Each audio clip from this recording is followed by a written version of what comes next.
Ibu Bapak Guru dan juga anak-anak yang dikasihi Tuhan, kita akan menerima berita Paskah dan kita akan membaca firman Tuhan. Karena itu mari kita satukan hati di dalam doa.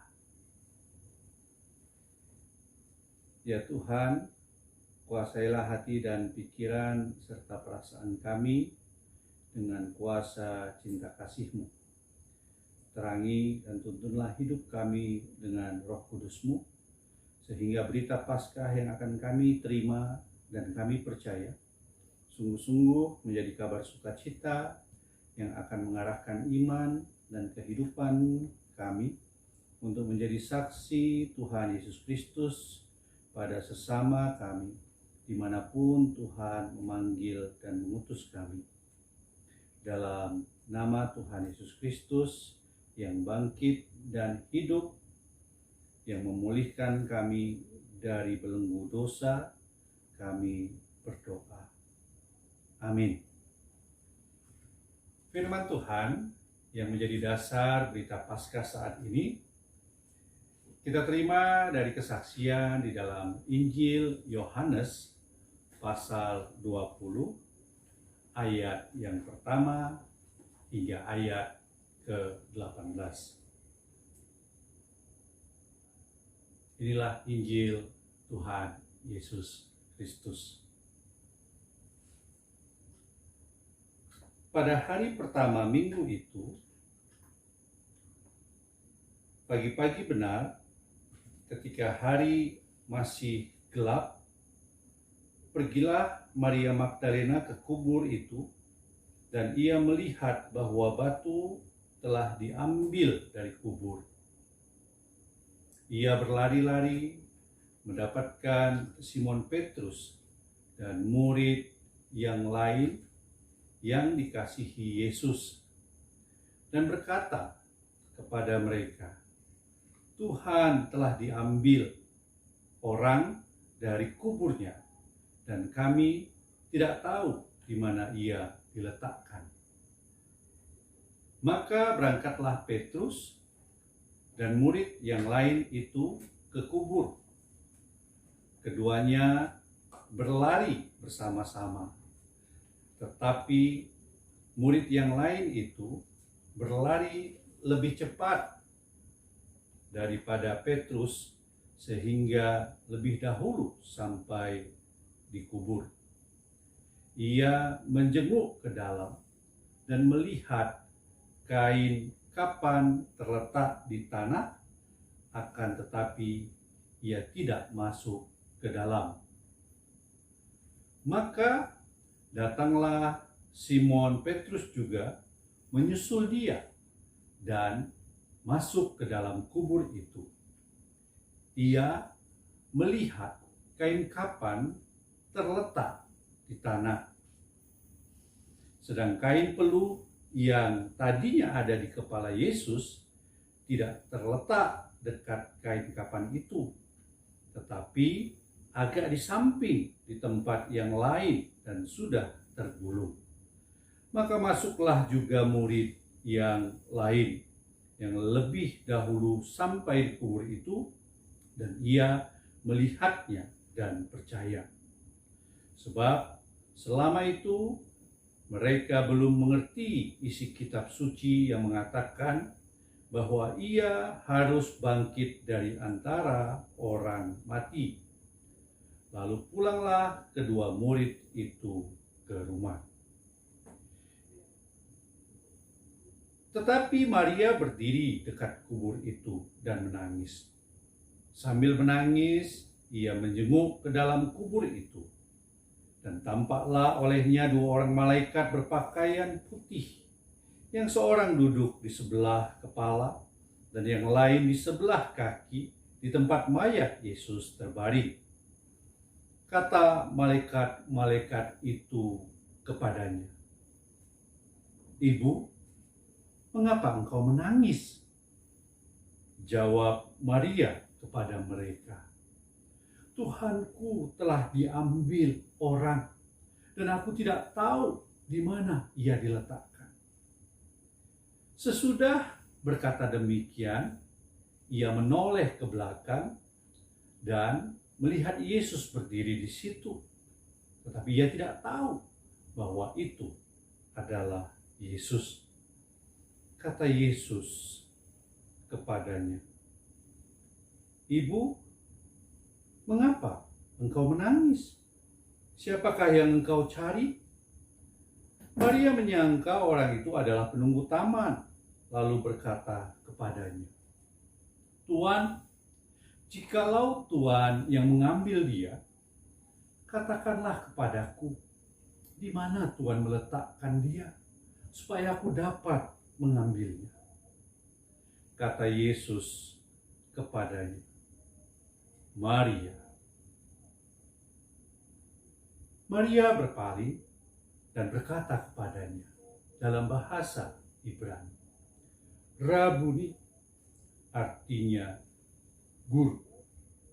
Kata Yesus kepadanya, "Janganlah engkau memegang aku, sebab aku belum pergi kepada Bapa, tetapi pergilah kepada saudara-saudaraku dan katakanlah kepada mereka bahwa sekarang aku akan pergi kepada Bapakku dan Bapamu, kepada Allahku dan Allahmu."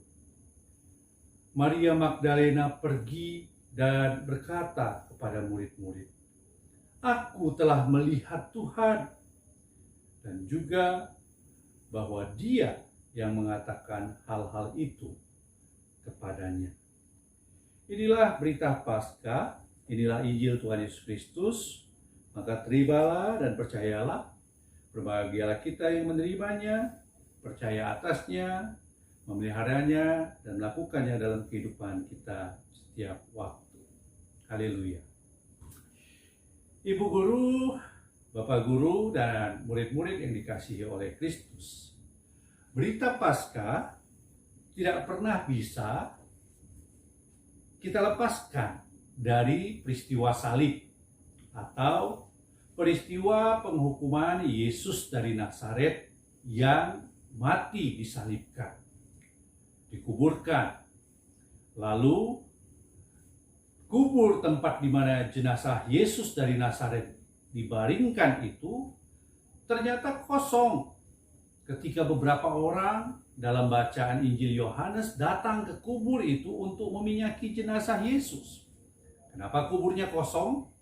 Alkitab bersaksi karena Yesus bangkit sebagaimana yang Dia pernah katakan kepada murid-muridnya sewaktu Dia masih hidup.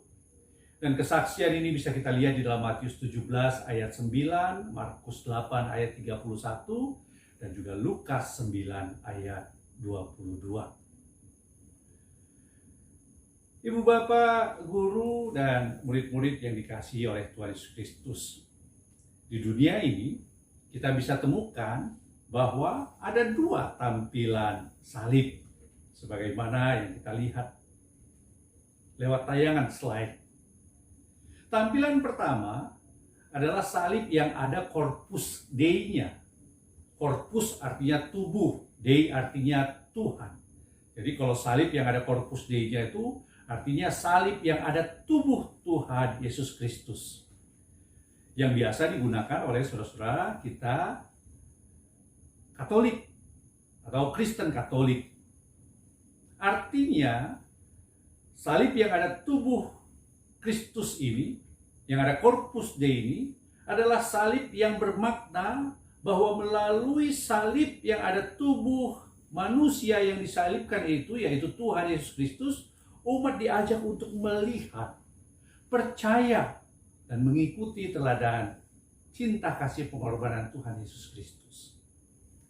Dan tampilan yang kedua adalah salib yang tidak ada corpus Dei-nya, atau biasanya salib yang digunakan oleh saudara-saudara Kristen Protestan, termasuk saya dan Bapak Ibu. Kenapa tidak ada corpus Dei-nya atau salib itu tidak ada tubuh Kristusnya? Ya karena artinya Kristus itu sudah bangkit. Dia sudah tidak ada di salib itu. Dia sudah dimakamkan. Dan dia sudah bangkit dan hidup. Dan salib itu adalah teladan kehidupan. Lewat salib kita dapat bertemu dengan 3 makna. Yang pertama, salib itu adalah identitas iman orang percaya, orang Kristen, manusia yang diselamatkan. Yang kedua, salib adalah panggilan rasuli murid Tuhan Yesus Kristus, pengikut Tuhan Yesus Kristus, yang percaya pada Tuhan Yesus Kristus untuk bersaksi dan mengasihi dunia. Sebagaimana Yesus Kristus bersaksi tentang cinta kasih Allah dan mengasihi dunia. Dan yang ketiga, salib adalah pernyataan kesaksian pribadi yang dikasihi dan diselamatkan oleh Allah, ditebus oleh Allah lewat karya kematian dan kebangkitan Tuhan Yesus Kristus. Karena itu pribadi ini mau mengasihi sesama manusia dan segenap ciptaan Allah yang lainnya. Nah, lewat tema Paskah saat ini, kebangkitannya memulihkan, yang sudah kita baca di dalam Yohanes 20 ayat 1 hingga ayat 18. Yuk, mari kita belajar. Lewat bacaan ini kita bersama-sama membaca dan mengetahui siapa saksi kebangkitan Yesus yang diceritakan dalam Yohanes 20. Di sana disebutkan pada ayat pertama ada Maria Magdalena. Tetapi apakah hanya Maria Magdalena? Tidak. Karena di ayat 2 dikatakan bahwa ia berlari-lari mendapatkan Simon Petrus dan murid lain yang dikasihi Yesus dan berkata kepada mereka, Tuhan telah diambil orang dari kuburnya dan kami, ada kata kami tidak tahu di mana ia diletakkan. Berarti bukan hanya Maria Magdalena saksi Kristus bangkit.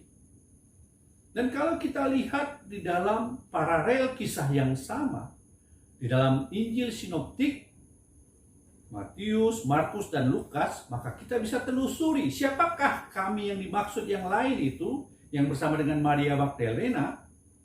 Di dalam Matius 28 dikatakan bahwa di ayat pertama Maria Magdalena dan Maria yang lain.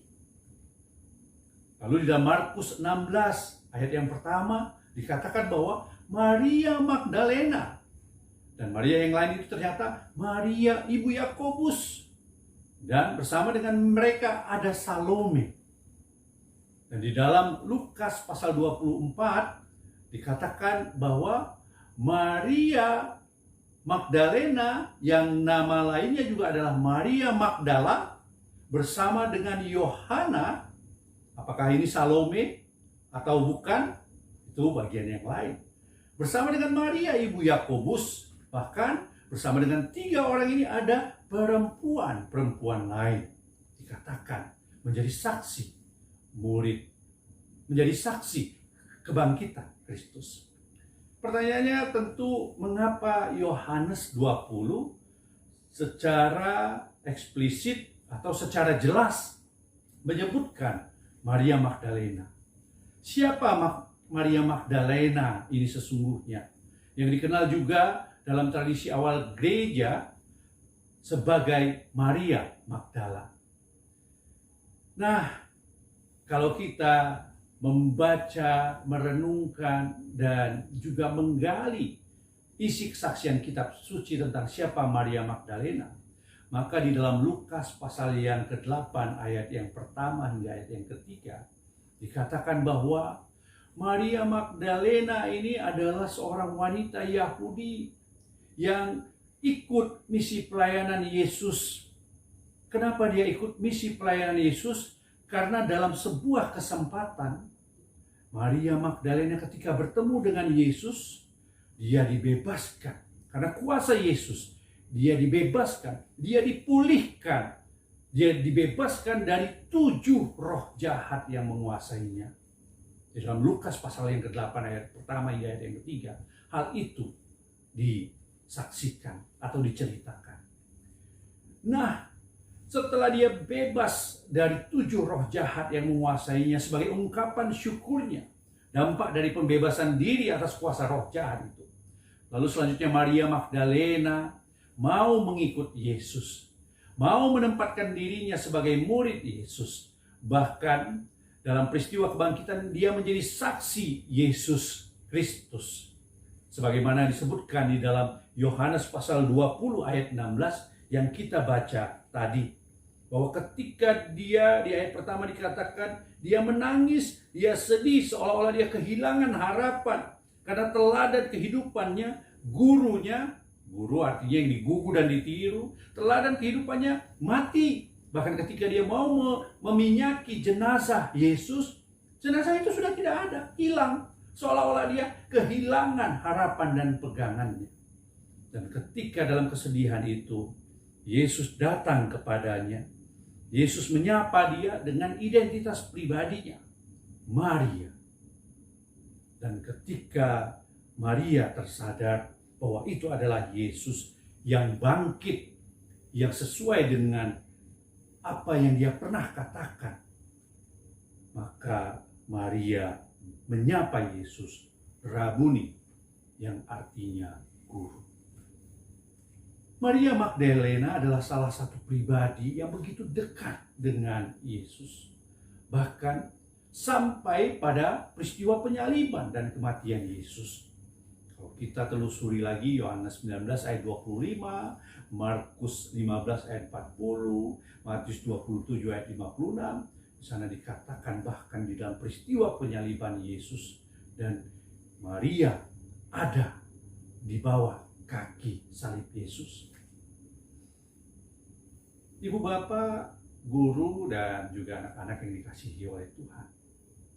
Dalam masyarakat Yahudi, relasi guru dan murid itu sangat bernilai dan berharga. Relasi ini sangat dekat, intim, dan terhormat. Walaupun ada aliran gnostik yang mengatakan bahwa Maria itu dekat sama Yesus karena mereka memiliki hubungan asmara. Nah, ini orang-orang seperti ini ketahuan kalau nggak pernah belajar dan membaca Alkitab secara jelas dan baik. Karena di ayat 16 dari Yohanes 20 tadi dikatakan bahwa Maria menyapa Yesus sebagai Rabuni, yang artinya guru. Dan dalam relasi guru dan murid di masyarakat Yahudi, taraf relasi atau hubungan ini bahkan melebihi hubungan orang tua dan anak. Artinya melebihi hubungan secara jasmani atau fisik. Karena relasi guru dan murid itu adalah relasi spiritual, relasi emosional, dan bahkan relasi batin. Kalau kita bisa belajar dari kisah Paulus yang menganggap Timotius sebagai anak rohaninya dalam 1 Timotius 1 ayat 2, lalu 2 Timotius 1 ayat 2. Nah, seperti itulah gambaran relasi murid dan guru. Relasi Maria Magdalena dengan Yesus. Lalu apa inti pelajaran iman yang kita dapatkan melalui kisah ini? Yesus yang bertemu dengan Maria, memberikan dirinya menolong Maria Magdalena, sehingga Maria Magdalena dibebaskan dari 7 roh jahat yang menguasainya, dan mendapatkan cinta kasih Allah melalui pertolongan Yesus, sehingga Maria Magdalena kemudian jatuh hati pada Yesus karena cinta kasih Allah, lalu mau menempatkan Yesus sebagai guru, sebagai teladan kehidupannya, lalu mengikuti ajaran Yesus, bahkan sampai kepada peristiwa di mana Yesus dihukum, disalibkan, bahkan mati, dikuburkan. Maria mau terus menunjukkan kesetiaannya, cinta kasihnya, kepatuhannya, hormatnya kepada Yesus sebagai guru dan teladannya. Karena dia sudah pernah dipulihkan dalam relasi yang terhormat. Bahkan maut sekalipun tidak dapat memisahkan ikatan mereka. Nah, inilah yang menjadi pelajaran berharga di dalam iman Kristen. Dan untuk menunjukkan rasa cintanya, Maria terus mau berkomitmen, bahkan menjadi saksi kebangkitan Kristus. Di dalam ayat 18 dikatakan, Maria Magdalena pergi dan berkata kepada murid-murid yang lain, "Aku telah melihat Tuhan." Dan dia mau bersaksi. Nah, apa komitmen iman yang bisa kita dapatkan dalam kisah ini? Ibu bapak, guru, dan murid-murid, anak-anak yang dikasihi oleh Tuhan Yesus Kristus, jika Maria Magdalena yang dalam relasi personal dengan Yesus Kristus sebagai guru dan murid mampu memberikan kesaksian konkret kepada kita tentang bagaimana merespon cinta kasih Allah dalam setia mengasihi, yang selanjutnya menjadi dasar iman gereja karena ditulis di dalam kitab suci, maka tentu saja saya, Bapak Ibu guru, dan juga anak-anak yang dikasihi oleh Tuhan, yang memiliki relasi pribadi di dalam iman dengan Yesus Kristus sebagai Tuhan dan Juru Selamat kita, tentu sama seperti Maria Magdalena. Kita akan dapat bersaksi dengan menyatakan bahwa Yesus Kristus yang bangkit dan hidup, yang berkarya dalam hidup kita, diri saya, diri Bapak Ibu guru, dan diri anak-anak murid sekalian, adalah dasar dari kesaksian kita yang merupakan gerejanya. Gereja yang nyata, gereja yang sudah ditebus dan juga sudah diselamatkan, dibebaskan dari belenggu dosa, yaitu saya dan juga Bapak Ibu Saudara. Karena itu kita mau menjadi saksi dimanapun kita berada.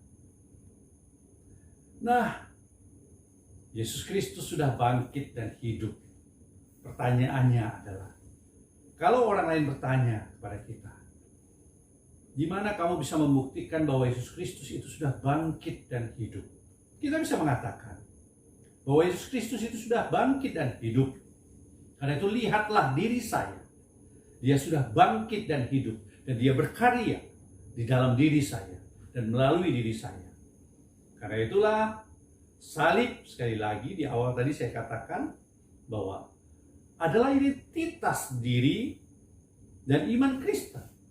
Salib adalah kesaksian rasuli sebagai saksi dan murid Kristus. Dan salib adalah pernyataan dan kesaksian pribadi yang diselamatkan dan dikasihi Allah dan juga mengasihi sesama manusia. Maukah kita menjadi saksinya? Karena melalui peristiwa kebangkitannya kita sudah dipulihkan, kita sudah diselamatkan, kita sudah dibebaskan oleh belenggu dosa. Inilah berita Paskah, dan jadilah saksi-saksi Kristus dimanapun kita berada.